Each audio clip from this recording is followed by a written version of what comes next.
잠언 9장 11절 12절 말씀입니다. 나 지혜로 말미암아 내 날이 많아질 것이요 내 생명의 해가 내게 더하리라. 내가 만일 지혜로우면 그 지혜가 내게 유익할 것이나 내가 만일 거만하면 너 홀로 해를 당하리라. 아멘. 지혜는 딱 잘라 말합니다. 단언한다 그러죠. 나로 말미암아 생명을 얻는다는 것은 영생뿐만 아니라 이 땅에서도 장수한다. 분명히 그렇게 말씀합니다. 내 날이 많아진다. 내 생명의 해가 너에게 더해진다. 지혜가 있는 사람은 이 땅에서도 오래 살 수 있습니다. 만일 내가 지혜의 초대에 부응하지 않았다면 나는 죄를 짓고도 회개하지 않았을 것이므로 죄에 대하여 이 땅에서 하나님이 무언가 형벌을 내리실 때 피하지 못할 것이고 그 피하지 못하는 바로 그 순간 즉 직격탄을 맞든지 아니면 그 형벌로 인한 후유증이라 그러죠. 그 결과물에 의해서 일찍 이 땅을 떠날 수가 있습니다. 그 민수기에 보면은 바알볼의 사건 있지 않습니까? 하루에 2만 3천이 죽었고 총 2만 4천이 죽었다. 하나의 지독한 역병이었는데요. 그러니까는 하루는 2만 3천 명이고 남은 시간이 1,000명이라는 얘기입니다. 그러니까는 1,000명이 첫날 이 병에 걸려 죽고 확산 속도 엄청 빨라서 둘째 날 2만 3천 명이 죽는 엄청난 병이었든지 아니면 첫날 2만 3천 명이 죽고 아론이 중보하여 그 향불을 들고 가서 멈췄는데 그날 일부 병이 들기 시작한 사람들이 있어 그 후유증으로 말미암아 그 뒷날 죽었는지 어쨌든 단시간에 2만 몇천 명이 죽는 엄청난 병이 있었습니다. 여기서 보면 만약에 후유증이었다면 사람이 어떤 못된 습성을 가지게 되면 이게 동인이 됩니다. 어떤 환경이나 조건에 의해서 특정한 행동으로 뻗어나가게 하는 그 사람 안에 들어있는 말 그대로 특별한 원인으로 작용하는 경우가 있습니다. 이 사람은 음욕이 강해서 똑같은 자극을 줘도 다른 사람들은 그냥 눈 한 번 감고 참을 수 있는데 이 사람은 끝내 끝을 보고야 마는 그런 사람. 물욕이 강해서 돈 냄새가 나면 보통 사람은 조금 욕심이 나지만 이거는 좀 위험하다 하면 멈출 수 있는데 절대 멈추지 못하고 죽든지 살든지 끝을 보고 마는 사람들. 자, 이런 경우에 지혜롭지 못하면 그 악한 죄의 욕심을 멈추지 못하고 달려간단 말이죠. 그러다가 다른 사람에 비하여 속히 멸망에 빠지는 수가 있습니다. 그러므로 내가 알 수도 있고 모를 수도 있고 대부분은 몰라서 그렇지 하나님이 주신 지혜를 내가 얻지 못했다면 현재의 생존이 보장될 수 없었던 지금보다 훨씬 빨리 생명을 잃을 수 있었던 그런 일이 그럴 수도 있습니다. 자, 그렇지만 이거는 실제 일어나는 일이긴 하지만 우리가 확인해 보기는 어렵잖아요. 그렇죠? 내가 지혜를 얻어서 지금까지 살고 있는 것인지 아니 뭐 보면 악을 행한 사람들도 나보다 훨씬 오래 사는 사람도 있던데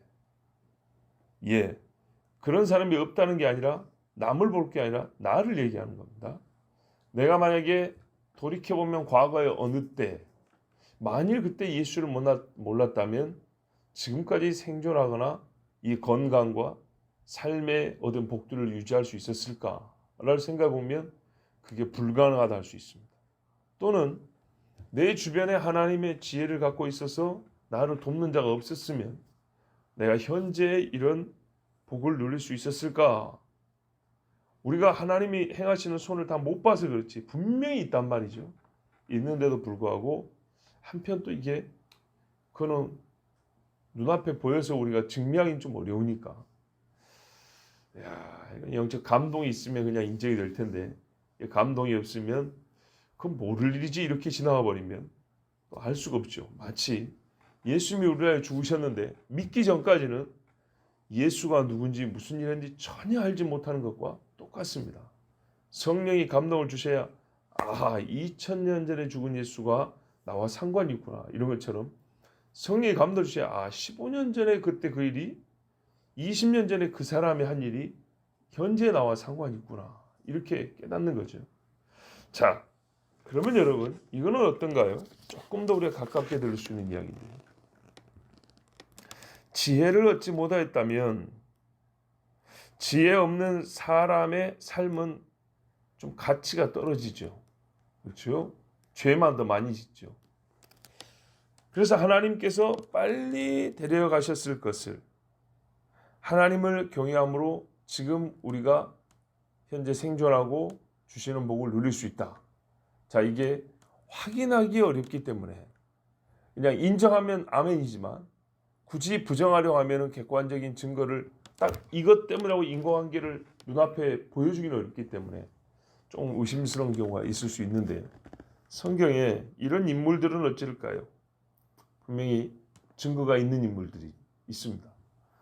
다윗이 만일에 사울을 자기 손으로 죽였다면 사울이 빨리 죽었겠지만 다윗 역시 그 많은 전쟁 가운데 왕도 되기 전에 죽임을 당했을지 모릅니다. 사울의 생명을 쉽게 앗아갔으면 압살롬에 의해서 다윗이 죽임을 당했을지도 모릅니다.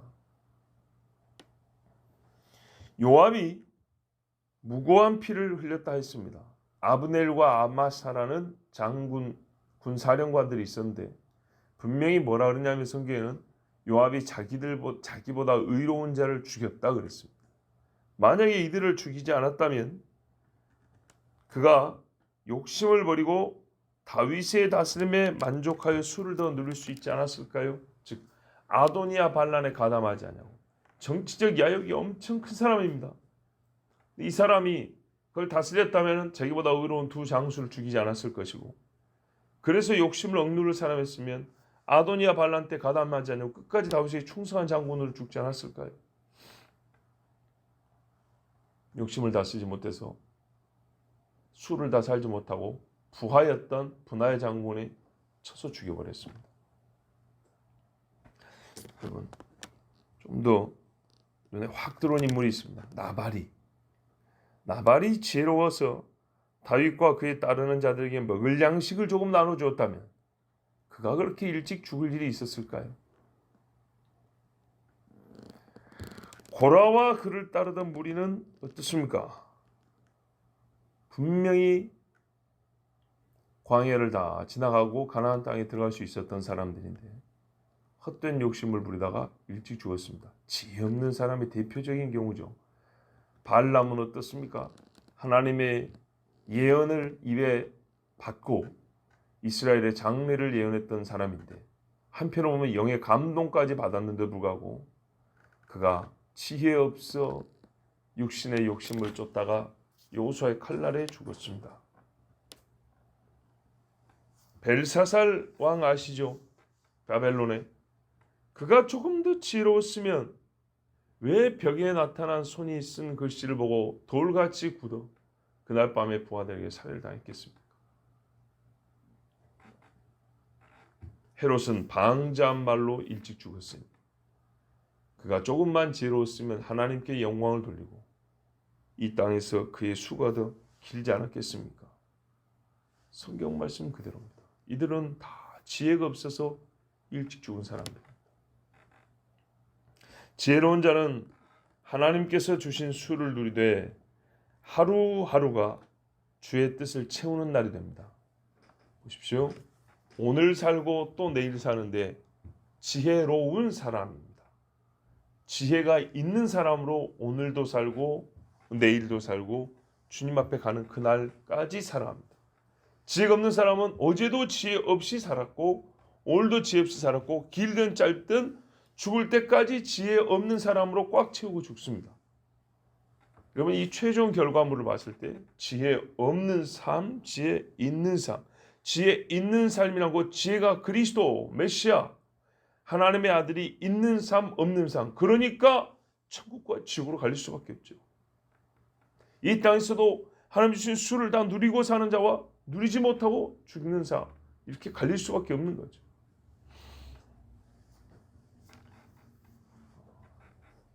다니엘서에 보면 다니엘을 보고 지혜로운 자라고 부릅니다. 그리고 사람들이 마지막 때가 되면 지식도 더한다 그럽니다. 지혜로운 자는 많은 사람을 옳은 대로 인도하여 그의 빛남이 궁창의 별들과 같이 빛난다 그럽니다. 네, 다니엘서에 보면 숫자가 기록되어 있습니다. 며칠 1290일 기다려 1335일인가 하여튼 이 날수가 있습니다. 제가 그걸 약간 좀 그 수가 나와 있는 걸 좀 활용을 하면 지혜 있는 사람이 25,792일을 지금까지 살아왔다면 그가 하나님의 지혜가 없었으면 더 일찍 죽었을 것이지만 지혜가 있음으로 말미암아 거기에 77일을 더하여 25,869일을 살 수 있습니다. 제가 어디서 모티브를 얻어서 쓴 수가 아니고 그냥 설교를 준비하는 중에 이 수가 떠올랐습니다. 그래서 왜 이 수지 하고 쓴 다음에 계산기로 두드려 봤습니다. 이게 몇 년인가? 그랬더니 딱 70년이 나온 겁니다. 그래서 깜짝 놀랐습니다. 다윗이 70년을 살았고 솔로몬이 70년을 살았습니다. 사울이 70년을 살았습니다. 궁금했습니다. 사울, 다윗, 솔로몬이 어찌 똑같이 70년씩 살 수 있을까? 그러나 사울은 성경대로 하면 더 살 수 있었는데 70년밖에 못 산 거고 다윗과 솔로몬은 더 일찍 죽을 수 있었는데 70년까지 산 겁니다. 다윗은 전쟁에 말았던 사람이고 솔로몬은 중간에 우상 숭배를 했는데 그가 하나님이 분명히 젊어서 뭐라 약속했습니까? 너에게 수를 더하리라 그랬습니다. 네가 지혜를 구하였으므로 네가 구하지 아니한 수도 준다 그랬습니다. 만약에 그가 지혜를 구하지 않았으면 분명히 솔로몬은 그 전에 죽었을 겁니다. 네가 만일 지혜로우면 그 지혜가 내게 유익할 것이나 솔로몬이 지혜로웠지만 그는 더 지혜를 구하여 지혜로운 사람이라 더 지혜를 받아 살았습니다. 지혜를 얻고 지혜를 사랑하는 자는 더 지혜를 얻어서 삶의 유익을 얻습니다. 있는 자는 더 받는다 그랬습니다. 그러나 인간이 얻은 지혜가 아무리 높고 위대하다 하여도 오늘 중요한 사실을 가르쳐 주는데 그건 자기에게 유익할 뿐 하나님께 유익되는 것은 없습니다. 욥기 22장 2절 3절에 보면 대만 사람 엘리바스가 욥에게 대답하는데 욥에게 해당되는 말은 아니지만 모든 인간에게 해당되는 그러니까 욥을 비판하려고 한 말이지만 보편적으로 모든 인간에게 딱 맞는 말입니다. 뭐라고 말했냐면 사람이 어찌 하나님께 유익하게 하겠느냐 지혜로운 자도 자기에게 유익할 따름이니라. 딱 오늘 본문 말씀이죠. 네가 의로운들 전능자에게 무슨 기쁨이 있겠으며 네 행위가 온전한들 그에게 무슨 이익이 되겠느냐. 스스로 지혜롭다고 자랑하는 욥에게 이렇게 이제 비판한 겁니다. 그런데 그 비판의 내용은 모든 인간에게 맞는 이야기입니다. 사람이 지혜롭다고 한들 하나님께 뭔 유익이 되겠습니까?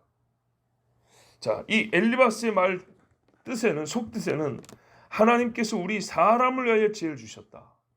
잠언 말씀처럼요. 우리에게 유익을 얻기 위하여 지혜를 주셨다. 보세요. 지혜로우면 내가 오래 사는 거 아닙니까? 사람이 지혜로워짐으로 인하여 하나님께서 더하여 얻을 영광은 솔직히 말해서 없습니다. 이게 진리입니다. 우리로서는 하나님께 영광을 돌리는 영광을 얻으며 하나님께 영광을 돌릴 수 있다는 영광. 누군가 사람들이 이제 높은 사람 옆에 서면 내가 당신 옆에 서 있는 영광을 얻다니요 이러잖아요. 내가 하나님께 영광을 돌려드리는 영광을 얻는 그런 사람이 되는 겁니다. 그 기쁨과 즐거움을 맛봅니다. 그러나 영원한 하나님께 더해질 영광은 없습니다. 영원에 더해진다고 해서 영원 플러스 알파가 되는 게 아니고 그냥 영원인 겁니다. 그렇지만 사람은 지혜를 얻음으로 존재적 새로움까지 얻습니다. 무슨 말이냐? 죄인이 의인이 됩니다. 지혜가 내 마음에 오시면 본성이 새로워진 사람이 됩니다. 180도 사람이 바뀌어버립니다. 죄를 사랑하는 사람에서 죄를 미워하는 사람이 됩니다.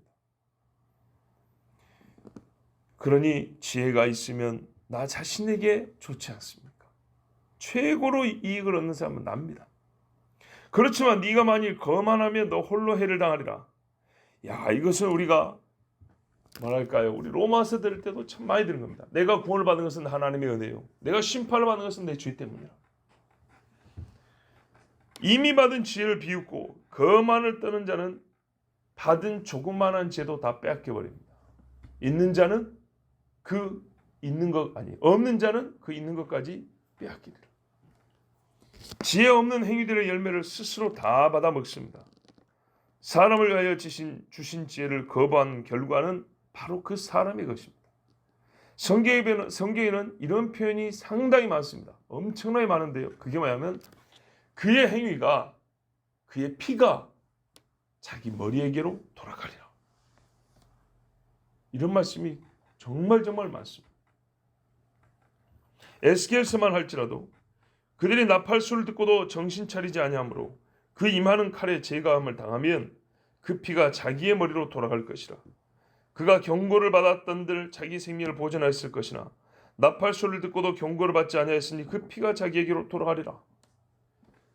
생명을 얻을 수 있는 지혜의 소리가 들렸는데 그것을 무시하면 반드시 그 피가 자기 머리로 돌아가니 왜 내가 이 해로움을 당했는가 하고 사람에게 하나님에게 핑계할 수 없다 그랬습니다. 로마서에도 그렇지 않습니까? 어떤 이는 그 양심이 율법이 되니 하나님의 심판에 대하여 하나님이 불의하다 말할 수 없다 그랬습니다. 지혜를 비웃고 무시한 자의 말로 마지막 길, 한자 표현 그대로 그 길의 끝 사망입니다. 자기 머리에 자기 피가 흘러내리는 것을 경험하게 됩니다.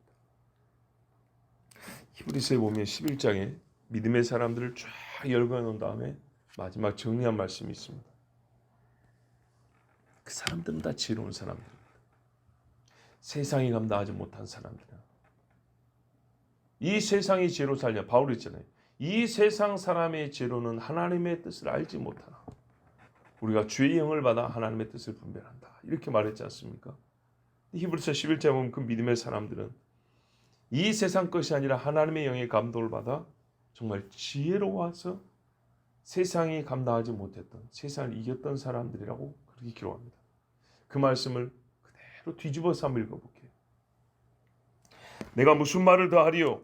가인, 함, 고라, 다단, 아비람, 발람, 아비멜렉, 기드온의 아들입니다. 사울, 여로보암, 아합, 아하스, 우시야, 가론유다, 아나니아와 삽비라, 데마, 디오드레베, 니골라 및 죽은 자와 배도자의 일을 말하려면 내게 시간이 부족하리로다.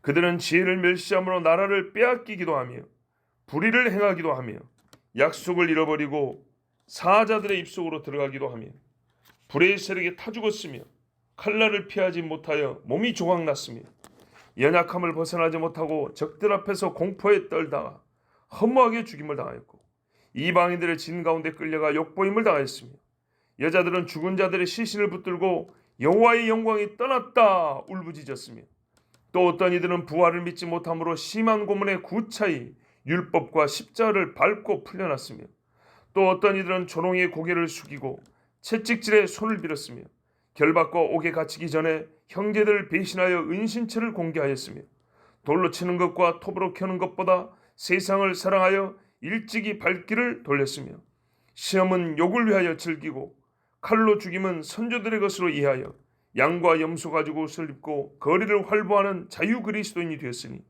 그들에게 배고픔은 알 수 없는 단어요 환난은 상징이요 학대는 개화된 그리스도에게는 숨겨진 비밀이라. 이런 사람들은 천국이 감당하지 못하느니라. 그들은 넓은 광장과 잘 정비된 등산로와 유명 관광지인 땅굴과 유적들이 발견된 토구를 여행하러 다니는 자들이라. 제가 지금 하나님의 말씀을 활용하여 풍자로 말한 겁니다. 그러므로 여러분, 이와 같이 지혜 없는 자에 속하지 않기를 바랍니다. 같은 굴이라도 지혜로운 자는 그리스도를 위하여 숨어 예배하기까지 하였지만 어떤 사람은 그 순교자가 잡힌 곳이라면서 낄낄거리며 웃으며 후라시 들고 들어와서 이 쥐새끼들이 여기 숨어 있었나 하고 같은 굴에 들어가 끝내는 사망의 방으로 떨어지게 됩니다. 지혜가 있으면 생명의 날을 더하여 받습니다. 그러나 지혜를 무시하면 자기 피를 흘리며 음부로 떨어집니다.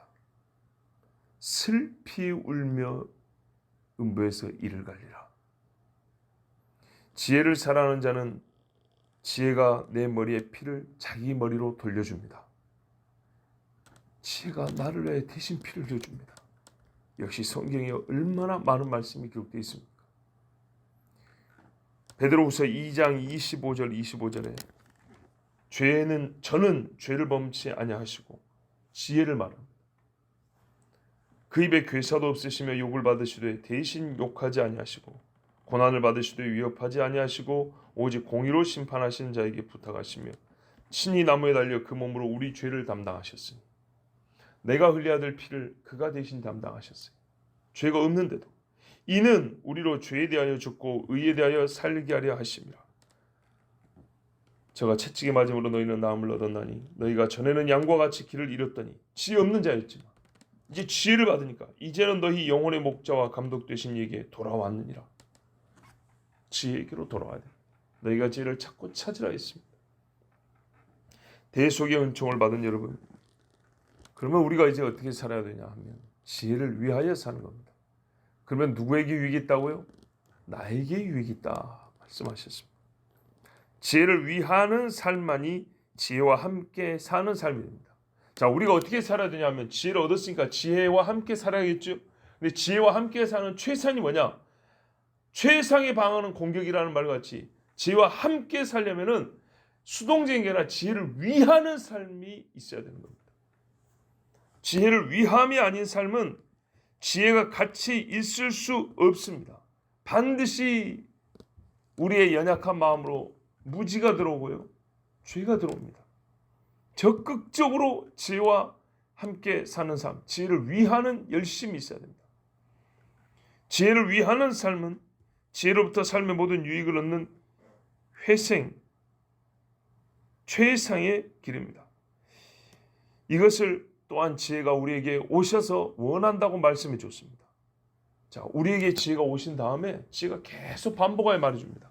네가 나를 위하여 살기를 원한다.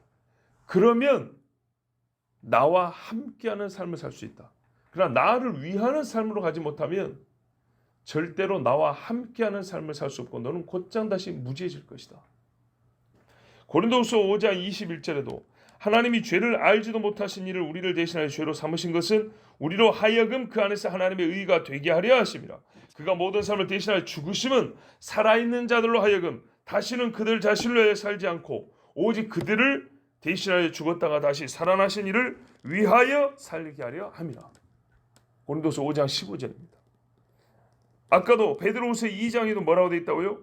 이는 우리로 죄에 대하여 죽고 의에 대하여 살게 하려 하십니다. 자, 여러분, 지혜가 우리에게 오셨고요. 우리를 불렀습니다.